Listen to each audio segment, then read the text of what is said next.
Sometimes I go see an exhibition and usually I have my headphones on and already I'm dancing, I'm in the zone. And then I'm seeing a piece of work that's making me like dance a little bit more, dance a little bit more.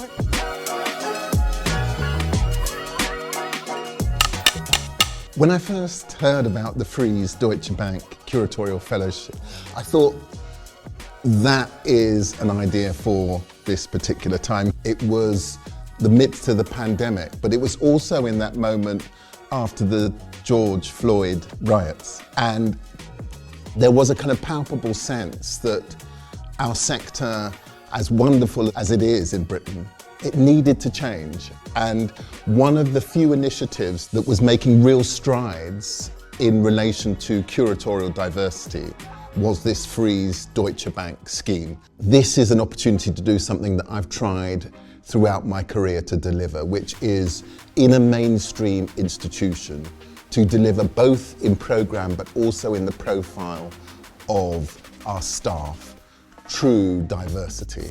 I think my relationship to museums and galleries growing up was always very educational, and there was always a distance because of that. Whether it was on school trips or a family member taking you on a day out, there was always an element of learning. It's like learning more about grassroots projects like at uni and events and gigs and music and sound, and all those things acted as a gateway for me to engage with those more traditional museum and gallery spaces in a way that felt more meaningful.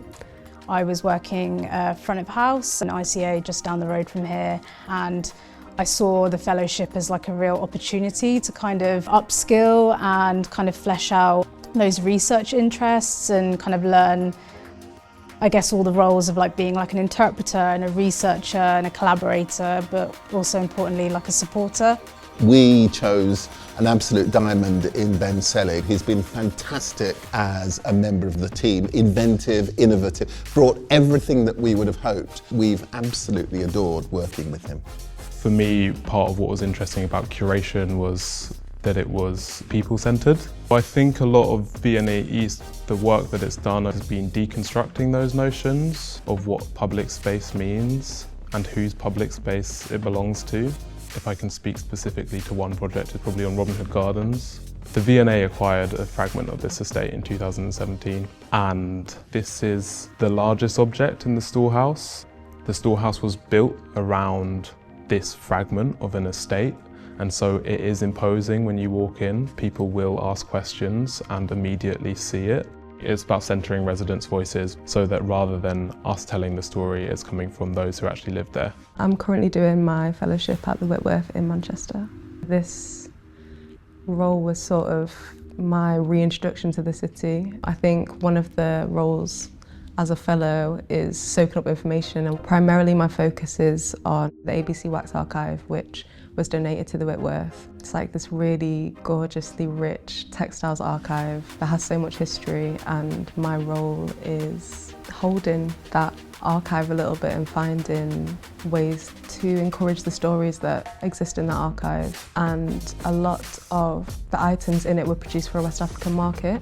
So there's this really complex colonial history that I'm able to uncover, but also really interesting industrial history, economic history, this sort of cultural exchange that has a meeting point in Manchester and now at the Whitworth. Favourite object? There is like a double-heighted double bass. It would take two people to play it. That's pretty amazing. I have a postcard here. So this is Tain Lin, and this was a commissioned work called How Do You Find Birmingham? Following his release as a political prisoner, he moved to the UK. He made a series called How Do You Find? So he did a How Do You Find Belfast and a How Do You Find London? In this series, he's kind of like really kind of painting iconic landmarks, and so with this one in particular, you've got the Selfridges, you've got the library, you've got Birmingham Museum and Art Gallery, just encapsulating, I think, for him, when he was like released from prison, all these kind of new experiences and places to kind of explore. I would say the proudest moment that I've had working on the fellowship, having the privilege to kind of work with artists and having access to This archive of all these paintings that he made in prison was just like absolutely phenomenal, and kind of helping them flesh that out into a vision that they kind of want to put out into the world. I think my core memory has to be the day that we opened my fellowship research project, which was like a full-blown exhibition. It was titled Time Travel Across Many Worlds, and in a nutshell, quite largely, I think it was looking at what it meant to be of multiple worlds, of multiple times, of multiple generations. And the sort of core center of that exhibition was the bioscope. It's got these 5 viewing halls in which you peer in and then you watch the films. The project started out from that one week-long exhibition at BALTIC Centre for Contemporary Art. Following that, it went to Frieze Art Fair, and I had actually really incredible conversations with people there, because I've ended up meeting somebody who remembers this bioscope from her own childhood. And she was literally just telling me how insane and incredible it is to see something so everyday in a fair like Frieze.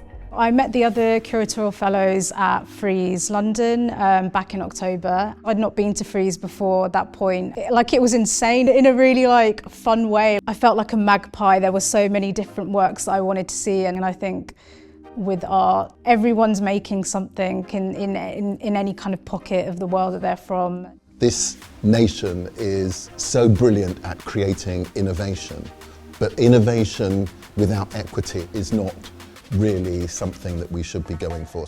It's very rare to see people like me in these massive institutions, so I definitely carry that with me in a way that, I do want the sense of responsibility, but also in a very joyous way. There's been this kind of long history where museums are the arbiter of truth in some sense. There's an extent to which a curator is trying to expand on what that notion of truth means in the contemporary and also in the future. It's also the acknowledgement that the truth isn't one truth. It's actually many people's voices, many people's stories. Today I feel like a shapeshifter, in the sense that I'm always embodying different roles and responsibilities, and I think that's exciting because not every day is the same.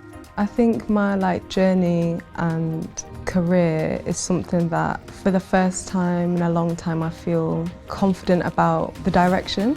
I don't necessarily know the destination.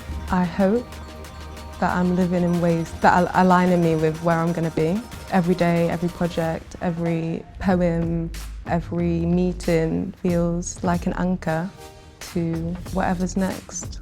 Take up space, because it's yours. You deserve it. You deserve to be there. You deserve to grow and learn and explore.